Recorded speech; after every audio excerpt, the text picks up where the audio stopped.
Hotel का कमरा number 303। Ravi एक पत्रकार था जिसे रहस्यमयी और डरावनी कहानियों में दिलचस्पी थी।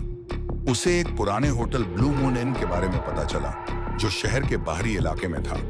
यह होटल करीब 50 साल पुराना था और सुनसान इलाके में था, लेकिन इसकी सबसे खास और डरावनी बात थी कमरा नंबर 303।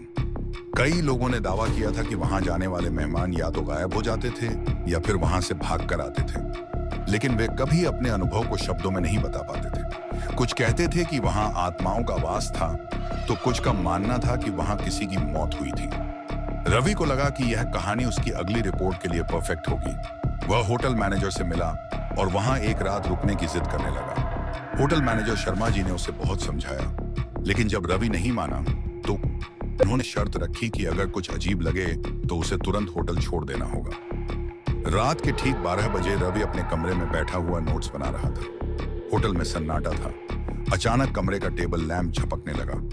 रवि को लगा कि यह बिजली की खराबी होगी, लेकिन फिर उसे खिड़की के कांच पर किसी के हाथों के निशान दिखाई दिए। वह चौंका और तुरंत खिड़की के पास गया। खिड़की तीसरी मंजिल पर थी। किसी के हाथों के निशान वहां कैसे आ सकते थे? वह सोच ही रहा था कि कमरे का तापमान अचानक गिरने लगा। उसे ठंडी हवा महसूस हुई, जबकि खिड़कियां और दरवाजा बंद थे। रवि ने तुरंत अपनी रिकॉर्डिंग डिवाइस और उसने कमरे की दीवारों को ध्यान से देखा। वहां एक पुरानी पेंटिंग लटकी हुई थी जिसमें एक महिला सफेद साड़ी में खड़ी थी। रवि को अचानक होटल मैनेजर की बातें याद आईं। उन्होंने बताया था कि करीब 30 साल पहले एक महिला इस कमरे में ठहरी थी और अगली सुबह उसकी लाश खिड़की के बाहर लटकी मिली थी। किसी को पता नहीं चला कि उसने आत्महत्या की थी या किसी ने उसे मार दिया था। तब से ही कमरा नंबर 303 में अजीब घटनाएं होने लगी। रात के करीब 2 बजे अचानक दरवाजे पर दस्तक हुई।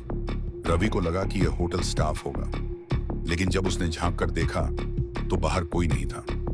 जैसे ही वह वापस मुड़ा, दरवाजा अपने आप धड़ाम से बंद हो गया। रवि को डर लगने लगा, लेकिन वह किसी भी हालत में इस रहस्य को सुलझाना चाहता था। तभी उसे अपने पीछे किसी के होने का एहसास हुआ।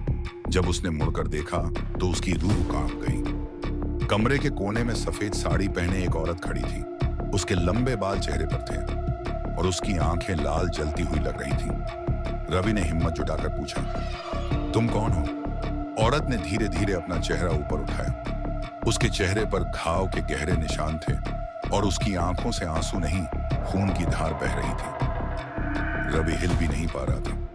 उसकी रिकॉर्डिंग डिवाइस अपने आप चालू हो गई और उसमें किसी औरत की धीमी आवाज आने लगी। मुझे न्याय चाहिए। मेरी हत्या हुई थी।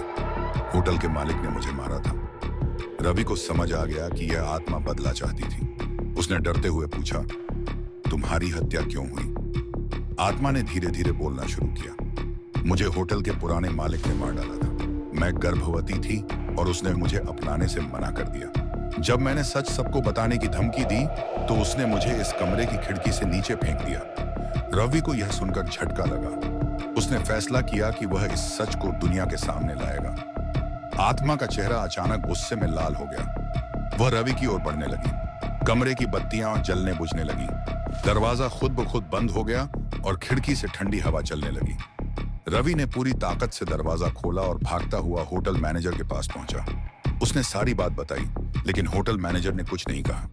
वह चुपचाप उसे बाहर ले गए और बोले, अब यहां मत आना। यह कमरा अब भी उस बेचारी की आत्मा का घर है। अगले दिन रवि ने उस होटल की पुरानी फाइलों की पड़ताल की। उसे पता चला कि होटल के पिछले मालिक मिस्टर वर्मा पर 30 साल पहले हत्या का शक था, लेकिन कोई सबूत नहीं मिला था। रवि ने अपनी रिपोर्ट में यह कहानी छापी। कुछ हफ्तों बाद पुलिस ने नए सबूतों के आधार पर होटल के पुराने तहखाने से महिला की पुरानी डायरी बरामद की। डायरी में लिखी गई बातें वर्मा की सच्चाई साबित कर रही थीं। पुलिस ने जांच शुरू कर दी और यह खबर पूरे शहर में फैल गई। होटल ब्लू मून इन को हमेशा के लिए बंद कर दिया गया। लेकिन जब होटल बंद हुआ तो अंतिम बार रात में वहां से गुजरने वाले कुछ लोगों ने देखा कमरा नंबर 303 की खिड़की से कोई अभी भी झांक रहा था।